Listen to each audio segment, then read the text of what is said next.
نحمده ونصلي ونسلم على رسوله الكريم أما بعد فأعوذ بالله من الشيطان الرجيم بسم الله الرحمن الرحيم وعن أبي هريرة قال كان رسول الله صلى الله عليه وسلم يقول اللهم أصلح لي ديني الذي هو عصمة أمري وأصلح لي دنياي التي فيها معاشي وأصلح لي آخرتي التي فيها معادي واجعل الحياة زيادة لي في كل خير واجعل الموت راحة لي من كل شر رواه مسلم۔ حضرت ابو ہریرہ رضی اللہ تعالیٰ عنہ سے روایت ہے، وہ فرماتے ہیں کہ رسول اللہ صلی اللہ علیہ وسلم یہ دعا مانگتے تھے، اے اللہ میرا دین ٹھیک فرما دے جو میرے کام کی حفاظت کرے اور میری دنیا درست کر دے جس میں میری زندگی ہے، اور میری آخرت درست فرما دے جہاں مجھے لوٹنا ہے، اور میری زندگی کو ہر بھلائی میں زیادہ کر دے اور میری موت کو ہر تکلیف سے راحت قرار دے۔ رواه مسلم۔ اس حدیث کو امام مسلم رحمہ اللہ نے روایت کیا ہے۔ حاضرین گرامی، رسول اللہ صلی اللہ علیہ وسلم یہ دعائیں ہیں، بڑی جامع دعائیں۔ آپ صلی اللہ علیہ وسلم نے چند دعائیں اپنے رب العزت سے کی۔ اس میں سے پہلی دعا یہ ہے، اے اللہ تو میرا دین ٹھیک فرما دے جو میرے کام کی حفاظت کرے۔ دوستو یاد رکھو، دینداری وہ صفت ہے کہ اگر دین انسان کا درست ہو جائے تو سارا معاملہ سا ہو جاتا ہے۔ ہر چیز کی درستی جو ہے وہ دین سے، ہر چیز کی درستی، اور دین کا درست ہونا اللہ تبارک و تعالیٰ کے فضل سے، جس پر اللہ کا فضل ہو جاتا ہے اس کا دین جو ہے وہ درست ہو جاتا ہے۔ عقائد، اخلاق کی درستی اور دل کی سیاہی کا دور ہونا، یہ سب دین میں داخل ہے۔ بندے کے عقائد صحیح ہو، بندے کے اعمال صحیح ہو، اخلاق صحیح ہو، اور دل کی سیاہی سے بندہ پاک اور صاف ہو، یہ ساری چیزیں انسان کے دین میں جسی یہ نعمت مل گئی سمجھ لو سے سب کچھ مل گیا۔ اس لیے حضور فرماتے ہیں اللہ میرا دین ٹھیک فرما دے۔ جب دینداری بندے کے اندر آ جاتی ہے تو پھر جناب جو ہے اس کی ہر چیز سے حفاظت ہو جائے۔ دوسری دعا آپ صلی اللہ علیہ وسلم نے فرمایا، اے اللہ میری دنیا درست کر دے جس میں میری زندگی، میری دنیا درست کر دے۔ دنیا سے مراد کیا ہے؟ صحت ہے، تندرستی ہے، یہ روزی ہے، یہ دنیا ہے۔ حلال روزی جو اللہ تبارک و تعالیٰ کی اطاعت پر بندے کو مدد دے، یہ اللہ تعالیٰ کی نعمت ہے۔ اس کے برعکس جو حرام روزی ہوتی ہے اس کے ذریعے انسان میں سرکشی آتی ہے، غفلت آتی ہے، اناد پیدا ہوتا ہے، یہ اللہ تعالیٰ کا عذاب ہے۔ تو وہ روزی جو بندے کو اللہ تبارک و تعالیٰ کی اطاعت پر مدد دے، وہ رب تعالیٰ کی بہت بڑی نعمت ہے۔ اللہ تبارک و تعالیٰ ہم سب کو ایسے روزی عطا فرمائے کہ جو اس کی اطاعت پر ہمیں مدد دے۔ تیسری دعا میں رسول نے ارشاد فرمایا، اے اللہ میری آخرت درست فرما دے جہاں مجھے لوٹنا ہے، آخرت کی درستی فرمائے۔ کہ آخرت میں درست کرنا، کیونکہ مجھے وہاں بیٹھ کر جانا ہے۔ آخرت سے مراد کیا ہے؟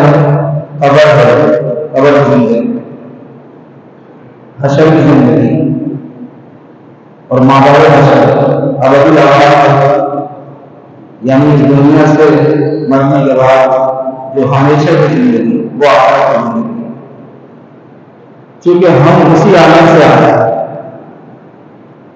اسی جہاں سے آئے ہیں، اسی عالم سے آئے ہیں، پھر ہمیں وہیں لوٹ کر جانا ہے اور پھر ہمیشہ ہمیشہ کے لیے نہیں رہنا۔ یہ عارضی زندگی، فانی زندگی، یہ چل رہا زندگی۔ اسی لیے حضور آخرت کی زندگی دعا کر رہے ہیں، اے اللہ میری ماں آخرت کی زندگی کو درست فرما دے جہاں مجھے لوٹنا ہے۔ اس کے بعد رسول اللہ صلی اللہ علیہ وسلم چوتھی دعا کرنا، اے اللہ میری زندگی کو بھلائی کاموں میں زیادہ ہے، یعنی میری زندگی اس طرح گزرے کہ ہر گھڑی، ہر ساعت، ہر لمحہ نیکیوں میں گزرے، جس سے میرا جو ہے نیک نامہ کو بھرتا ہے، پورا ہوتا ہے۔ سبحان اللہ تعالیٰ ایسی زندگی ہم سب کو نصیب کرنا۔ سوتے وقت دوستوں انسان دن بھر کا حساب لگایا ہے۔ صوفیہ کرام جو اللہ کے نیک بندے ہوتے ہیں، وہ اپنے نفس کا احساس کرتے ہیں، جو بستر پر ڈرا ہوا ہے تو اپنے دل و رات کا حساب لگایا کہ کون سی نیکیاں مجھ سے صادر ہوئی، اس پر اللہ تعالیٰ کا شکر ہے، اور جو گناہ سے ہو گیا تو رب تعالیٰ کی معاملہ ہوگا۔ تو انسان کو ایسے ہونا چاہیے، ہر وقت اپنا احتساب ہم کرتے رہنا چاہیے۔ دوستوں اگر ہم اپنا احتساب کرنا شروع کر دیں تو ہمیں دوسروں کی برائیاں کرنے کا موقع ہی نہیں، ہم صرف اپنا احتساب کرنا شروع کر دیں، دوسروں کو نظر کرنے کی ضرورت نہیں، دوسروں کی تجسس میں پڑھیں بڑی خراب نہیں ہے۔ بس ایک چیز ہم اپنے اندر پیدا کریں کہ اپنے نفس کا احساس کریں کہ ہم نے کیا اچھا کیا اور کیا برا کیا۔ یہی ایک احساس ہماری آخرت کو سنوارنے کے لیے کافی ہے، ہماری آخرت سنوار ہے اگر ہم صرف اپنے نفس کا احساس کرنا شروع کریں۔ رسول اللہ صلی اللہ علیہ وسلم دعا کرتے ہیں کہ میری زندگی کو بڑھائی کاموں میں زیادہ ہے۔ اللہ سے دعا کرنا چاہیے کیونکہ یہاں تک کہ نیکی بھی توفیق اللہ کی مدد سے اور برائیوں سے بچنا بھی اللہ کی مدد سے۔ ہمارے اندر کوئی طاقت نہیں، نہ نیکی کرنے کی طاقت، نہ برائی سے بچنے کی ہمت، سب اللہ کے توفیق سے۔ رسول اللہ صلی اللہ علیہ وسلم جو صحابہ ہے امت کی، اللہ کے رسول دعا کر رہے ہیں، اللہ میری زندگی کو بڑائی کے کام میں زیادہ کر۔ اور آخری دعا حضور کی مانگی وجہ موت والا آدم کی خوشی ہوئی، اللہ میری موت کو ہر تکلیف سے راحت دے، میری موت کو ہر تکلیف سے راحت کرا۔ اس طرح سے میری موت جو ہے وہ ایمان پر توبہ ہو، تاکہ مرنے کے بعد میں دنیا کی مشقتوں سے چھوٹ جاؤں اور قبر میں مصیبت نہ ملے۔ جو تکلیف سے راحت کی بات ہے وہ قبر کی ہے کہ قبر ہمیشہ کوئی تکلیف اور مصیبت نہ ملے بلکہ راحت ہے۔ یاد رکھیے جب مومن صالح اللہ کا نیک بندہ متقی پرہیزگار بندہ مر کر وہ دنیا سے جاتا ہے تو وہ دنیا کی مصیبتوں سے چھوٹ جاتا ہے، متقی پرہیزگار ہے، وہ دنیا کی مصیبتوں سے چھوٹ جاتا ہے۔ لوگ اس کا بہت ظاہر ہے نیک آدمی اور اللہ کا متقی پرہیزگار بندہ کہ دنیا سے جاتا تو پوری دنیا اس کے پیچھے ہوتی، جو لوگوں کا مددگار ہوتا ہے، لوگوں کا خیر خدا کا انسان دنیا سے جاتا ہے تو لوگوں کو مہربانی کرتا ہے، اللہ کے محبوب سے محبت کرتا ہے، ان کی تکلیف کو اپنی تکلیف سمجھتا ہے، ان کے دکھ کو اپنا دکھ سمجھتا ہے، بے سہاروں کا سہارا بنتا ہے، غریبوں کی مدد کرتا ہے، بیمار کی مدد کرتا ہے اور نیکیوں میں زندگی گزارتا ہے۔ ایسا مختلف پرہیزگار شخص جب دنیا سے جاتا ہے تو دنیا کی مصیبتیں چھوٹ جاتی ہیں، لوگ اس پر بولتے ہیں لیکن دوستوں کو خبر کا مسکراتا ہے، وہ رفتار کے رحمتوں کو مسکراتا ہے اور بدکار فاسد و فاجر شخص، ظالم و ظالم شخص جو لوگوں کو ظلم کرتا ہے، لوگوں کو تنگ کرتا ہے، وہ جب دنیا سے جاتا ہے تو مصیبتوں میں پھنس جاتا ہے۔ لوگ اس سے راحت پاتے ہیں، سکون پاتے ہیں کہ شکر ہی نصیب ہے اور ہمیں اس سے نجات ملتا ہے۔ لوگ جو ہے اس سے سکون پاتے ہیں اور وہ خبر بھی جاتے ہیں پھر رحمت اللہ کی نہیں ملتی، پھر رونے لوگ اس کی موت پر بہت خوشیاں ہوں، ایسے ظالم و ظالم شخص کی موت پر خوشیاں ہوں۔ اللہ تعالیٰ ہمیں ایسی موت سے اللہ تعالیٰ وہ موت عطا کرے کہ ہماری جو قبر راحت اعلیٰ حضرت رحمہ اللہ نے بڑی خوب بادشاہ فرمائی اور خوب شکل سے فرماتے ہیں، واسطہ محبوب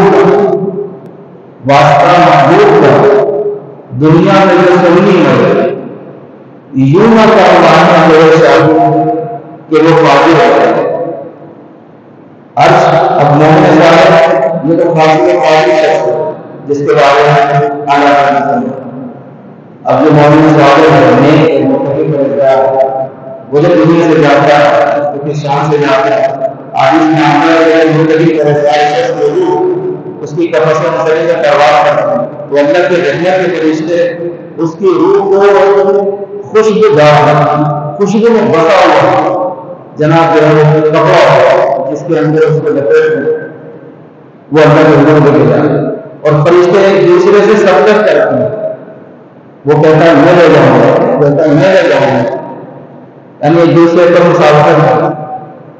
یہ مومن متقی پرہیزگار شخص کی جب روح جو ہے اس کے جسم سے جدا ہوتا ہے تو اس انداز سے اس شان سے وہ رب کے حضور اس کی روح پیش ہوتی ہے۔ تو اعلیٰ حضرت نے کیا فرمایا، عرش پر گھومنے مسجد وہ مومن صالح نہیں، اور دنیا میں کے حالوں کا ظاہر ہے جب اتنا بڑا غمخوار اور لوگوں کو مداحہ کرنے والا، لوگوں کی سرمائی کرنے والا اور جسے دیکھ کر لوگوں کی آنکھیں ٹھنڈی ہو رہی اور لوگوں کا دل جس سے خراب تھا، ظاہر سی بات ہے جب ایسا بندہ ہمارے درمیان سے چلا تھا نیک علماء صلاح کیا ہمارے درمیان سے جاتے ہیں تو بے حال کیا ہوتا ہے؟ عرض فرماتے ہیں فرش پر ماتم ہوتے ہیں وہ کئی لوگ اس کے جو ہے جناب جو ہے اس کے گن گاتے ہیں، اس کی باتیں کرتے ہیں، اس کے جناب اپنوں پر ازدادی سے سناتے ہیں، لوگ اسے یاد کرتے ہیں اور پھر یادیں ہو جاتی ہیں۔ اللہ تعالیٰ مخصوص دعا کہ اللہ تبارک و تعالیٰ ہم سب کی دنیا بھی اچھی فرمائے اور آخرت بھی اچھی فرمائے۔ وہ دعائیں جو آخرت و عالم کا جائے کائنات صلی اللہ علیہ وسلم اپنے لیے اپنے رب کی بارگاہ میں جو دعائیں کی، یا اللہ ان دعاؤں میں ہمیں اپنی شامل و داخل فرما اور ہمارے حق میں دعائیں قبول فرما، آمین۔ جے سید المرسلین۔